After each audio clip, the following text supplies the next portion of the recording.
Hello. One of the things that I do between Christmas and New Year's is I declutter. Now, last year, so we're talking December 2024, I moved into my parents' home. My dad passed away in October of 2024, and I then, with my siblings, moved everything out of this home. And then I did decluttering and, in some rooms, Swedish death cleaning. If you've never heard of Swedish death cleaning before, it's actually a really good thing to do as we get older. It's based on a book. I'll put a picture of the book over here somewhere.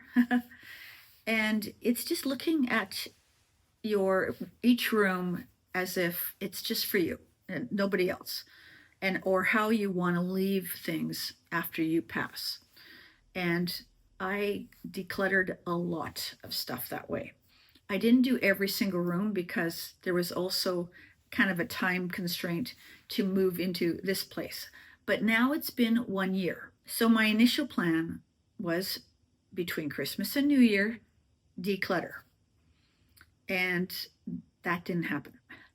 I was sick from December 19th onwards to January, about the 2nd or the 3rd, literally the day before I had to go back to school.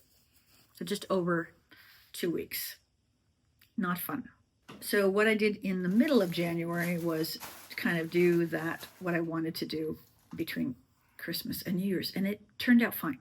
When I do the block between Christmas and New Year's, I usually only pick 2 or 3 things because it's not a lot of time and I don't want to spend all day and night doing it. Some people like to do that, and that's perfectly fine, but I don't like to do that. I usually only like to do a couple hours at a time because I'm now at a point with my decluttering that things are more personal for me. And I have to really think about them. Often what I do is I'll box things and then let them sit for a week or two and see if I actually start thinking about things. I decluttered an awful lot last year, and I don't have any regrets over any of it. In fact, a lot of it I don't even remember what I gave away. So that was a good thing. But this year, now it's getting a little bit more closer to things that are important to me. I decluttered a lot of books last year. I've got right now 3.5 boxes of books to go to the thrift store. I have some clothes and some clothes of my mom's that we didn't get rid of all her clothes last year. She's not able to fit into some of these clothes, and some of them are 20, 30 years plus. She had an amazing taste in clothes, and we didn't even want to get rid of some of them because they were so nice. I have a walk-in closet, and a section of it is my mom's clothes. We're giving a few of those away. We've still got her jewelry and things. Some of it's costume jewelry, things like that. So there's little bits here and there. Before I go on, why do I declutter? Why maybe you should declutter? For me, living 1 year in this home, it actually helps me to realize, do items actually serve me in this space? I don't know whether this is going to be my permanent home. I don't think it will. But there are things that, now that I've been moved in, I don't really use. And then you start thinking, well, would I use them if I had another type of home? It's hard to say. But in this season of my life, some of these items just don't have a place. And so that's why I declutter every year. I look back and go, okay, this year, did I touch this item? And a lot of times when I can say no, and I don't actually have a future use for it, because that's something for me. I love projects, but sometimes I get too many projects, and then I have to actually ask myself the hard question, will I go back and finish that project? I have a few too many unfinished projects, and they're all in that office, and I put some away.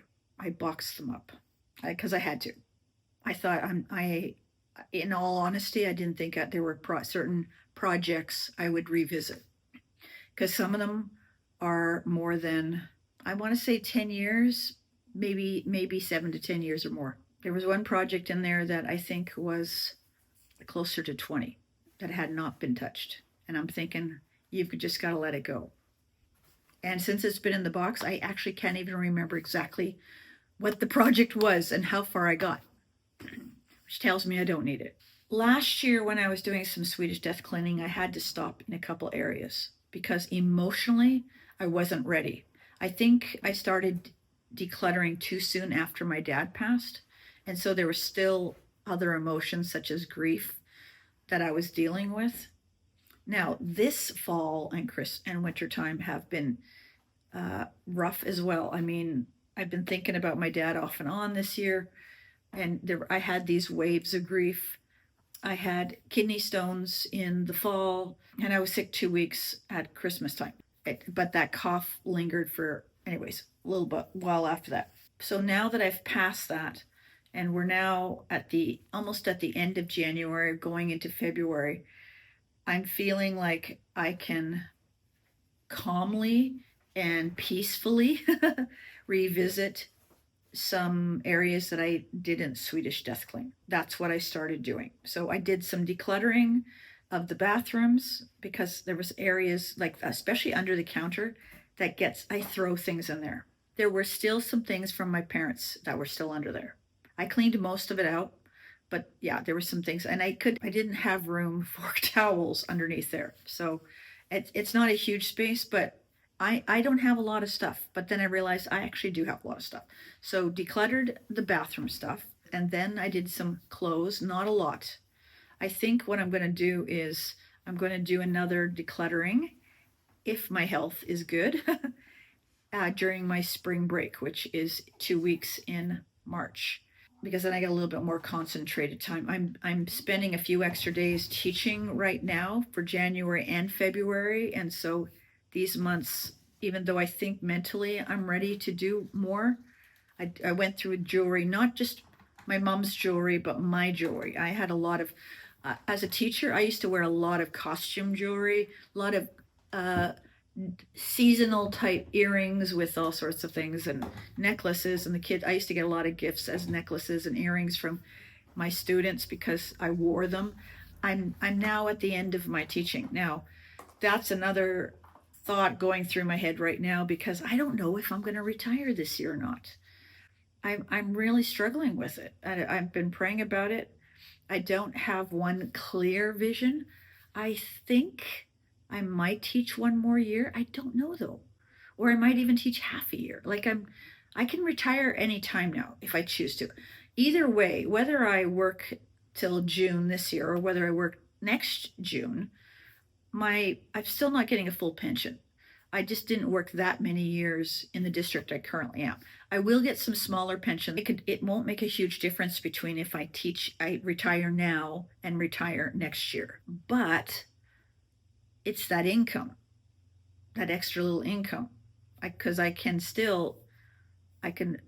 retire and then I can still work. But again, I don't know.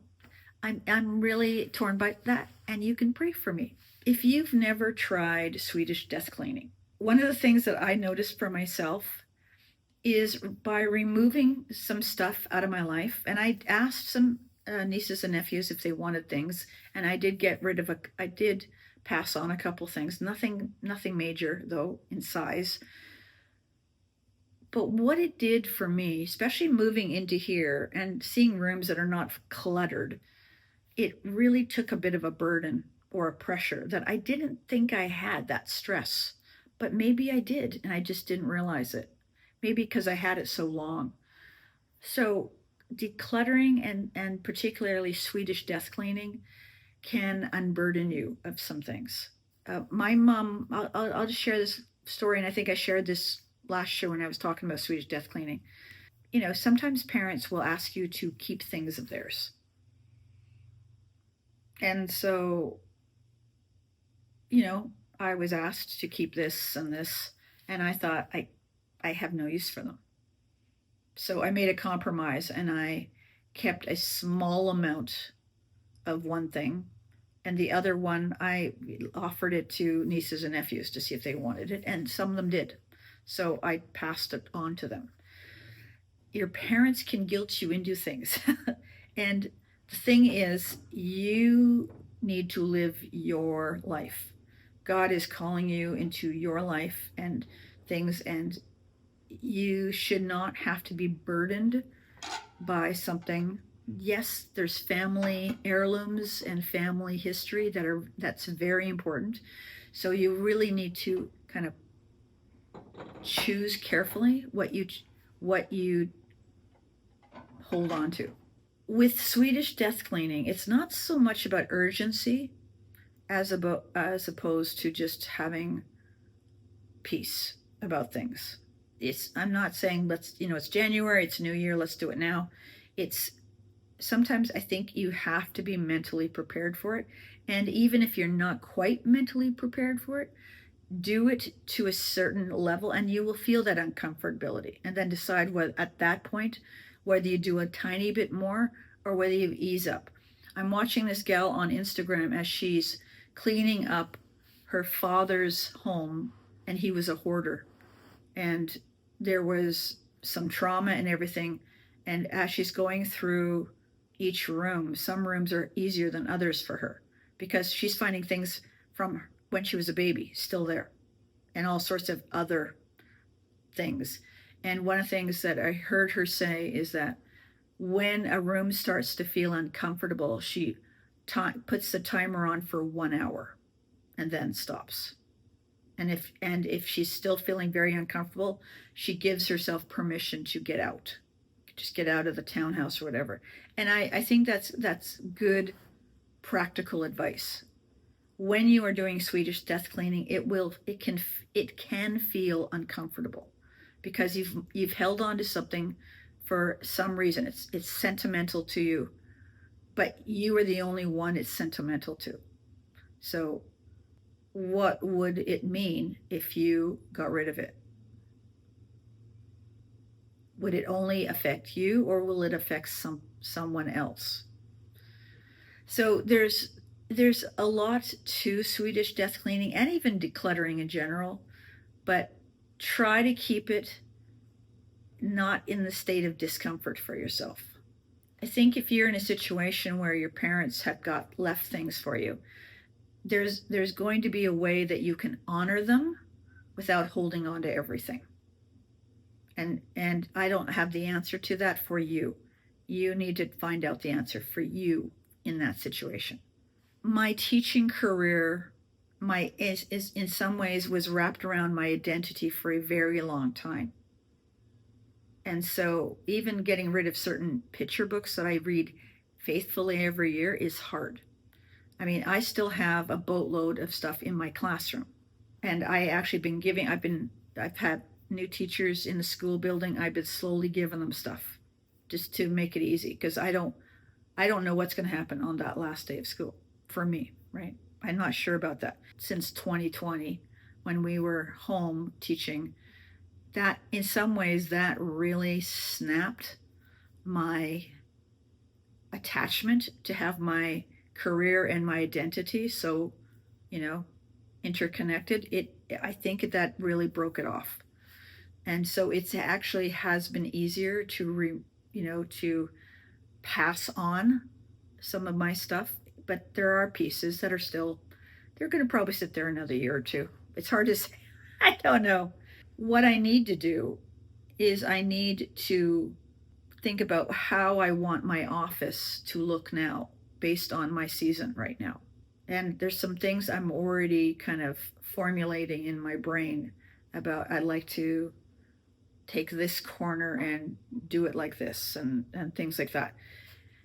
And I have no idea whether it'll get done this year. I need to get things out in order to make space for the new. So some lessons that I've learned from decluttering and Swedish death cleaning is that I think readiness is more important than timeliness. I think there has to be an element of your heart wanting to do this. If you don't want to do it, I'd say just put it off. I think we all need to do it, but when, I can't answer that question for you. And then the interesting thing about decluttering is that decluttering can be a source of self-respect. you are taking care of you. And I don't always like the term self-care as opposed to self-tasks. There are things we need to do to kind of take care of us. I mean, I don't want to always make every decision I make based on my own welfare. But when you live in spaces and certain environments, you need to create somewhat of a peaceful environment for yourself in order to keep moving forward. Because letting go is not about forgetting, it's just about moving forward. So, here are a couple journal prompts to help you with this idea of decluttering and Swedish death cleaning or this season of life for you. Number one, what does a supportive home look and feel like in this season of your life or my life, right? What items in my home truly serve my daily, weekly, monthly life right now? And what am I holding on to out of habit rather than need or love?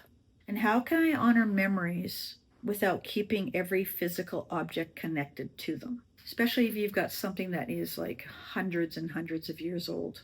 This is something I said in the previous Swedish death cleaning video, but decluttering isn't about what leaves our home. It is more about what are we making room for. Because for me, decluttering was an excuse to not spend more time with God, to not go out, to not do something that was more important. I was allowing sometimes the projects and other things to give me an excuse not to do what I felt I probably should have done at that time. We need to learn to carry on memories in a lighter way, but also in a way that's going to be more meaningful, not only for us, but for the people that we pass things on to. So I hope wherever you are, I hope you are having a wonderful week, and we'll see you soon. Bye.